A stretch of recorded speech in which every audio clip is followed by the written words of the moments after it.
Bienvenidos a este podcast Misión GJ.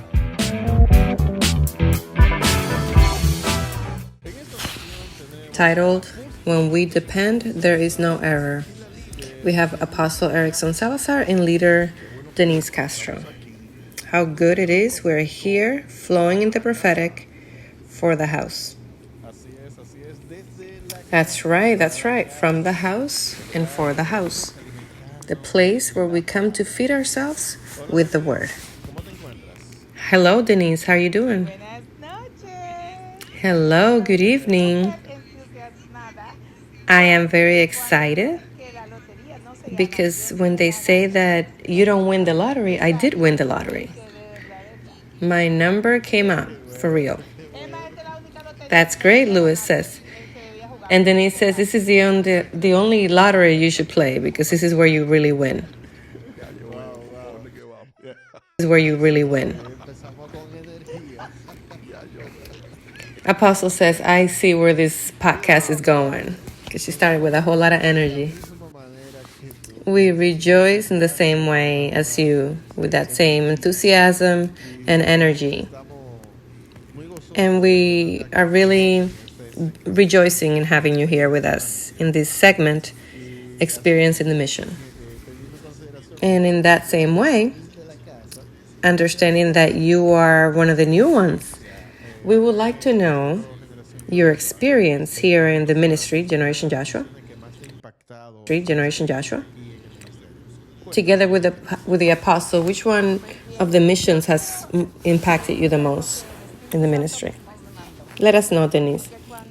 Well, first, I would like to share something that the Holy Spirit shared with me, because when we are approached about doing something like this and you start thinking, okay, what should I say? You forget that you need to depend on the Spirit. And precisely that is what is happening. This is new, out of the pack. My first and only experience that I've had directly with Apostle was recent, now this past Sunday, in a change of government. And this mission, when it was assigned to me, we arrived at the place, we did the assessment, the research, and we went to the different places, with the support of the body, doing what we had to do. And there was only one detail that was not able to be arranged because the administration of the hotel was not allowing us to have the privilege. In that order, everything that we had to do was done. We arrived at the place, the people arrived, and we went through the first place. The change of government took place. But while I'm there, I'm a little bit blocked because there was a loud music playing. And that was hitting me in the wrong place because we want everything to be perfect.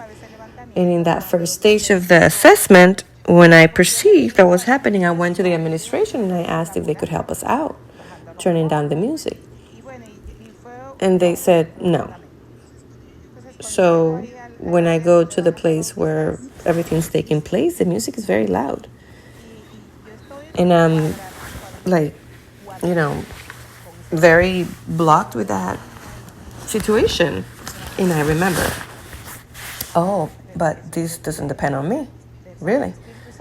Holy Spirit, you said that you sponsor this. I spoke to him the same way I'm speaking now.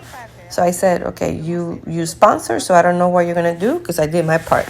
And I heard in an audible way this word, do what corresponds to you, don't do my part. And that kind of scared me a bit, but flesh. The event took place, and we went through every aspect, and then Apostle's coming out from the water, and he says, oh, this is so cool. I liked it. I like this environment. And then he tells Pastor Carolina, maybe could it be that we could take this environment wherever we go? And I'm still blocked. And I'm saying, oh, something's going to happen. This music is too loud. And Apostle says, even the music I liked. And I said, wow. You know what happened to me, right? I felt like the Spirit got two arms and slapped me to the left and then knocked me out to the right. And I just got quiet. But I comprehended. And I said, the dependence of the Spirit doesn't fail. There is no error here. And with that, I was startled because I've been listening to this.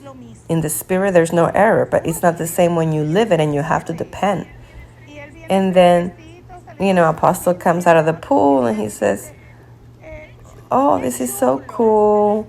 Even the music I love. And I just dropped. That's amazing. Amazing. See how fresh this experience is. An experience that it's recent. It's like you might say, like fresh out of the oven. Fresh out of the oven. And how interesting to hear this and I rejoice because I didn't know. Denise, it's being delegated for the first time by herself, the logistics, together with the planification ministry. She started working with them because in one of those podcasts or another piece of content, Denise was broken by the Spirit to a level, I don't know how, what podcast it was, where I was saying that all those that wanna unite in the work, do it. And she sent me an audio saying, I want you to know that I'm here for whatever you need. Use me. She was broken and she sent me that audio. And I took her word. I take the word of the people that commit. And you might say, well, what are you going to do with that? No, I'm not going to do anything. I take the word and then I have it in my spirit. That's it. So since we're always sending people and always producing and organizing things, planning different events and activities of the ministry, which is a constant, it never stops. It came up that the change of government was coming, and a change of government in Orlando, Florida. We have people all over and a full agenda. Florida is vast, and we had to distribute the coordination of the change of government per area because it's a lot of work. So I delegated through planification. I said, let's use Denise for Orlando. It's the first project that she orchestrated logistically. And that's true. When everything is planned, that we get to Orlando, we come from, going through a very busy agenda in Florida. And then we get to the hotel that she arranged. We go to the area where we're going to do the change of government. And when we got there, yes, it was a place that was closed, an indoor pool. And there was so much noise, aside from the fact that the place had a lot of echo. So for purpose of recording, it was difficult. Only the people that were around me, immediately around me, could hear me. Those that were extended farther could not hear me because it was noisy. And Denise, in her own strength, she went and she moved the logistic. Imagine the pressure she had. Her first project, and she was saying, "Wow, I failed." Of course, but understanding the effort and the sacrifice and how she gave so much. What happens with me, and it's something that I teach now, is that no matter the violence that arises, I'm not waiting for everything to be perfect. My objective always is to baptize people. So I can be here like, oh, the sound and the lights. And of course, I would have liked a place with a nice audio system for everyone. But if it's not there, I'm not going to get dislocated. I take it easy and I start with love and patience to minister to the people that are going to be baptized. There were many people, guests of the baptized. It was one of the biggest baptisms, and I just started talking. Easy. My wife wisely brought one of the mics to put it so that I could record directly to the mic, and I just kept on moving. And the music, boom, boom, boom. And I was chilling. John 3:12 says, and just speaking normally. They heard me. I went to the waters and baptized, and then came back to the table. We shared communion, and we closed. Then they asked, okay, how, Denise asked, how was everything? And I said, excellent. And what I loved the most was the music. And you know that with that, you were slapping me. And the Spirit telling me, I told you to take it easy, that I was the one that was going to do it. And what happens? At the end, I'm not going to let the enemy dislocate me. She went to the front desk and she tried, and they said no. So I'm going to keep it moving. I'm not going to let noise get me out of control.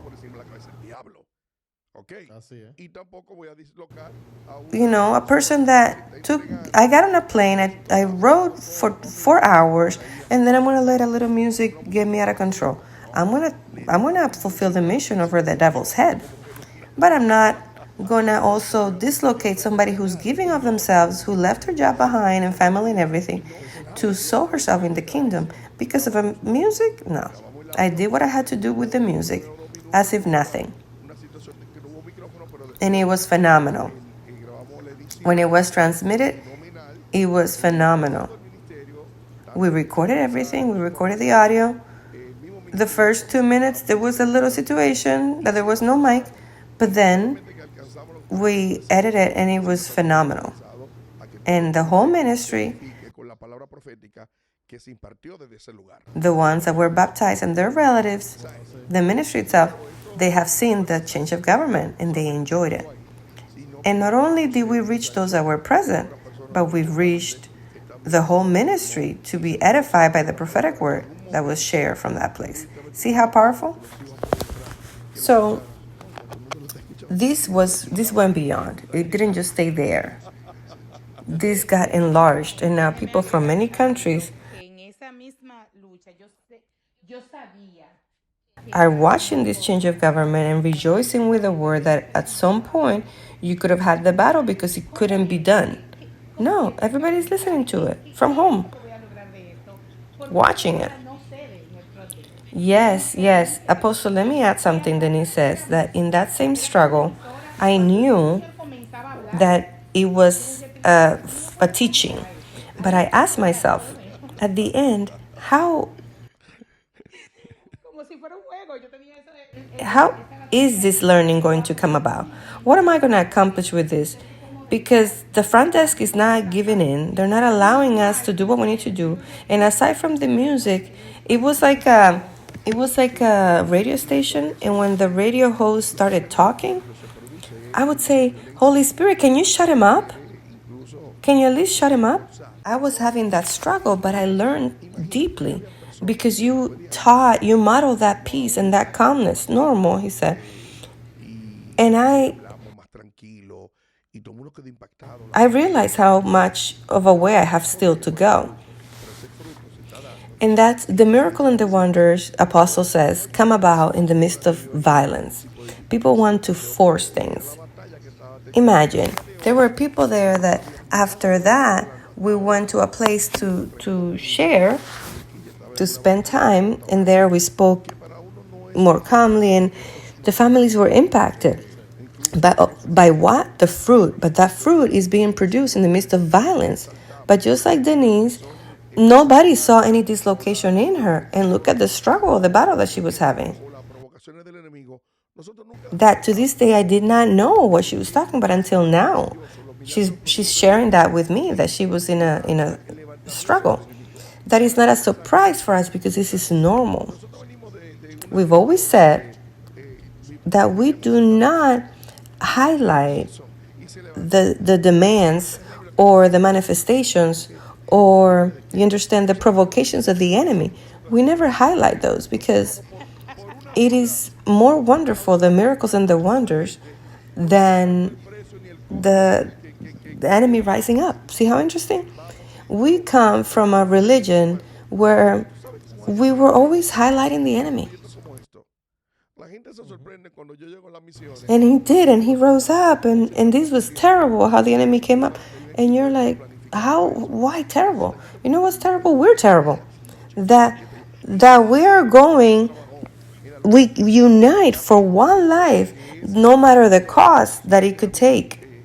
We go with as a body, because you know how many people are behind a project like this. People are surprised when I get to missions, and they're surprised that I do so many things. But what many people don't know is that there's a team behind me planning every detail, night and day. And Denise didn't just work in the logistics in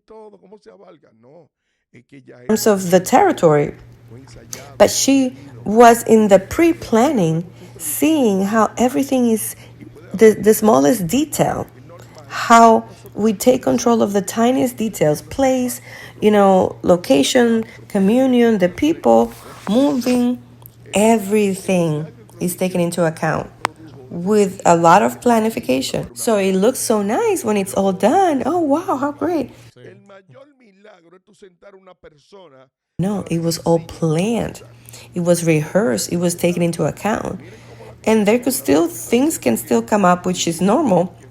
And conflicts can happen, which is normal, but we minimize because we have our plan A, plan B, and plan C. See how interesting?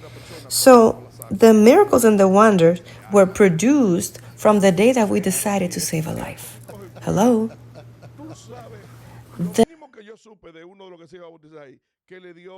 miracle is to sit someone and have them say, yes, I want to get baptized. Because let me give you some information. Look at the coordinator is sharing the details, and look what I'm saying as a baptizer.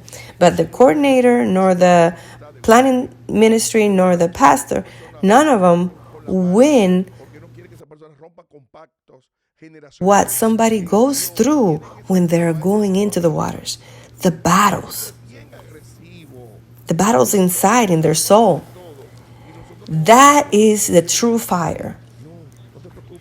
The least that I heard of one of the people that got baptized is that he had a hard situation that they had to go to the emergency room before baptism. Difficult situations come about. Everyone that's going to get baptized, that they're going to have that encounter, things start rising up. A number of principalities hoist.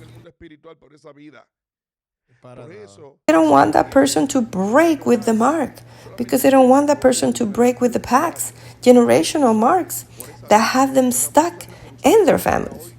So you have to be very aggressive. And if all these people go through anything, and us as a ministry, you see that we have to intervene. Don't worry, let's go. Get up. We're going to go get you. We don't measure efforts to take that life out of the hands of the devil, because everyone who lives in ignorance is the enemy that is operating in their life. Do you understand? So everything that we do is nothing compared to the battle that is being delivered in that life.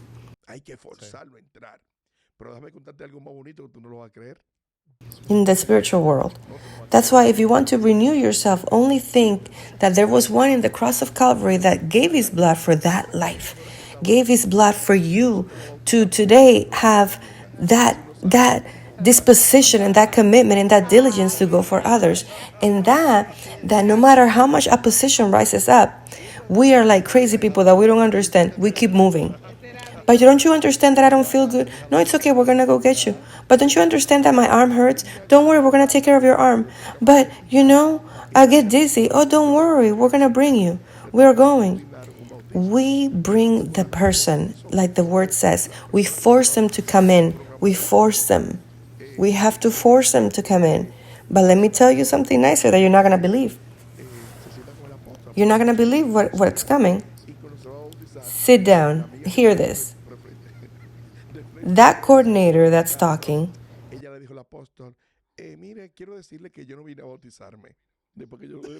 we baptized her in Florida too, a few years back. a few years back. Que lo dice usted tan lindo, A porque few yo estaba years viendo back, cómo that woman, estaba sentada Pastor Carolina and Pastor Damaris, had to coordinate the area, the Florida area. They had to coordinate a change of government. And, they coordinated everything. The people that were going to get baptized, they programmed everything. The situation happened that the person that's going to get baptized, that's already there, sits down with Apostle. Apostle gives a teaching. And when she's going to go get baptized, the person that's here on the podcast today, Denise Castro, she told Apostle, look, I want to tell you that I didn't come to get baptized. After I gave her the study, Denise he says it so nicely. He says it's so cute. But I was very sophisticated sitting in my chair with my legs crossed. And Apostle says, I want to tell you that I already got baptized and I don't need it. The coordinator of that change of government, the two pastors, they wanted to go to the waters and stay underwater. They wanted to get stuck right underwater. They wanted to drown. Imagine. They said Apostle got on a plane to come and baptize her, and now she's saying that she's not going to do it. They were dying. And Denise, sitting up with her chest out, like, listen, I'm not going to do it because I already did it and I don't need it.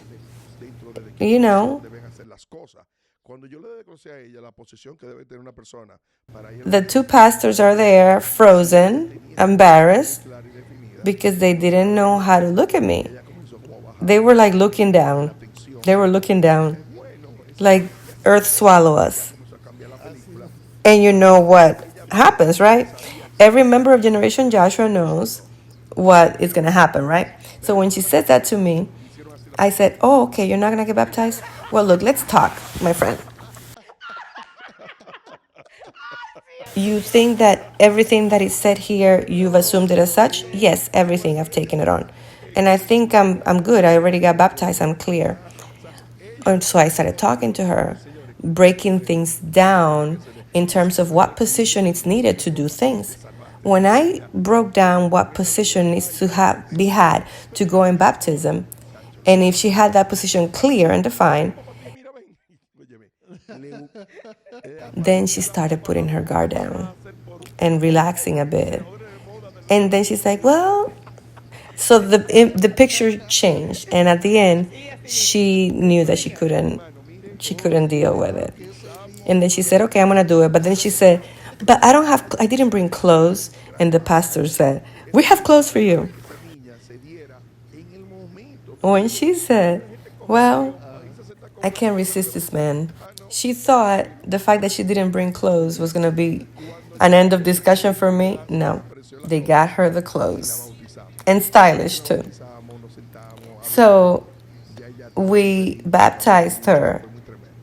And it was a battle, a great battle. A spiritual battle for that woman to give in. A person gets on a plane and sits with a person that says, no, why are you here? Basically. When we, finally won her over and we baptized her, we sat down and we shared. Then she was different. It was amazing, but something amazing happened too. A few days after, that she came up to me and told me, wow, you didn't have to baptize me. You had to put me under the water, put your foot in my neck, and leave me there.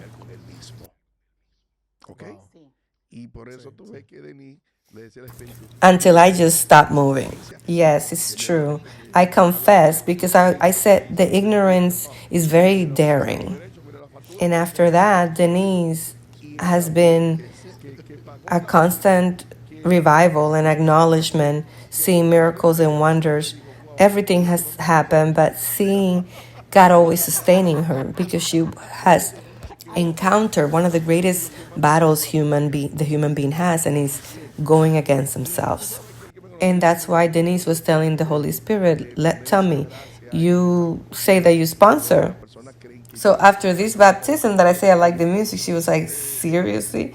And I joke around and I try to add that where people feel like everything's over, everything's destroyed, I I remember this part of, the Master Jesus, on the boat in the middle of the storm in the ocean, and he was sleeping. Who sleeps in the midst of a motion of an ocean? Oh no, he's chilling. And really, the Holy Spirit, when you depend on him, you learn to live a life that is balanced, of passivity, of peace, rather. And I find myself in that situation often, where people come with situations where you say, oh, wait a minute, this is it. And they're like, no, it can't be done. It can't be done. And it blew up and this. And I say, okay, it's okay. That's nothing. No, but let me explain to you. Yeah, it's okay. That's nothing. I'll fix it. And you say, how can you say that you're going to fix it? Is it you know that what you're going to do? No, I never know anything, but I know who lives in me. That's all. Many, many times want to light candles to the faith that we have. I don't have a mega faith.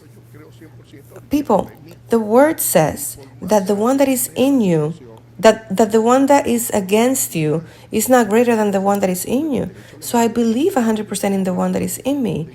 And no matter how great the situation, and even more so that we do things within legal rights, because we're saying that from your position that you have to help others, members of the ministry, prophets and leaders that are coming to you, situations that sometimes, I repeat, humanly, there's no way to deal with them.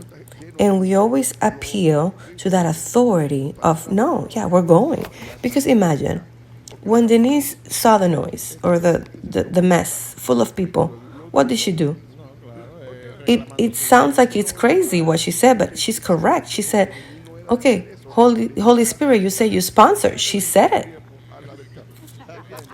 Claiming her rights, which is excellent, because Denise would not do that before. Denise would go and yell at somebody and put them in their place. And she would, give them an attitude and even ruin the moment, because that was normal for her. But she didn't dislocate the environment, but she appealed to the Holy Spirit. And look what came back to her. Easy. Wait a minute, don't do my job. She got put in her place. That's part of the package, and that's what I've learned, to listen to the Spirit and to obey, because I'm not going to come precipitate the situation. I handle myself calmly. He sponsors his projects. That's why I'm calm. My calm is that he sponsors his projects and that this is not mine, it's his.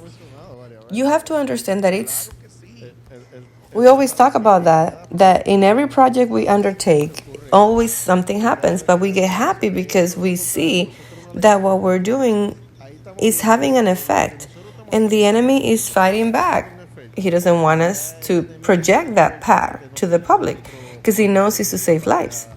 Well, Apostle says that's true, but it's 100% such that is the normal thing that will happen. That's why we don't focus on that. We focus on the fact that this is his. In him, there's no error. There's no error. That's why you have to learn to have an internal silence. Because there are people with so much noise in that head that they can't hear the voice of the Spirit. I love that Denise, being somebody that is so pragmatic, sanguine, in high rank, and still she said, Holy Spirit, in this noise. And what are you going to do? Excellent. But it wasn't a matter of Denise handling it before. She would not have handled it like that. She would have put her hand on it. She would have been like, okay, my friend, how do we do this? Do we wait for God to come get you, or do we send you to him sooner? She would have handled it. I'm telling you, this is a testimony so that you can understand the magnitude of what happened. But understand that in my peace of how I handle the situation, my calmness, I was making fun of the enemy, and at the end saying, I did what I came to do, which is baptize the children of God that were here. That it's not that the big battle wasn't the one with the music, but the fact that we have people there that were rescued from hell.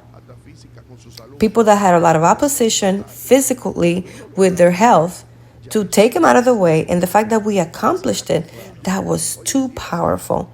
And if it was with noise, not with that noise, put 10 more speakers, we were still going to do it without a problem. Hear me well. Because even Denise, I don't even think she knew where these people were coming from to be there. If she would have known that, I assure you that she would have enjoyed the music like me. She would have understood why I enjoy the music. What happens is the simple fact that they were sitting there, that was a victory. The same way it happened with her, that the simple fact that she and those that accompanied her were there and that we baptized her, that's powerful. That is kingdom. And every child of God needs to be clear that we have to fulfill the mission against wind and storm. We cannot stop. You understand? Christ came, sent by the Father to go to the cross of Calvary. And the first one that didn't want Jesus to die was the devil. The whole work of the devil was, don't die. Why do you have to die? Why do you have to let them do that to you? But why are you going to go there? But wait. He was doing everything for Christ to abort the mission. And what was the mission of Christ? To die on the cross of Calvary.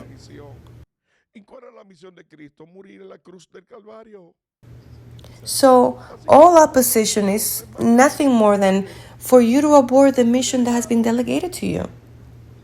And when the mission has to do with lives directly, people, of course everything's going to flip against you, but also the kingdom will be in your favor. Okay? Don't let yourself be entertained, because everything that gets my focus away from the purpose is entertainment, no matter how good it is. Even the things that are good are obstacles for you not to accomplish the purpose and the objective of God each day. Okay? So we have to learn something that the Life Manual says, and it is what we always have to keep into account. That our battle is not against flesh and blood, but against principalities, hosts of evil. It's not with sword. It's not with soldiers, but with His Holy Spirit.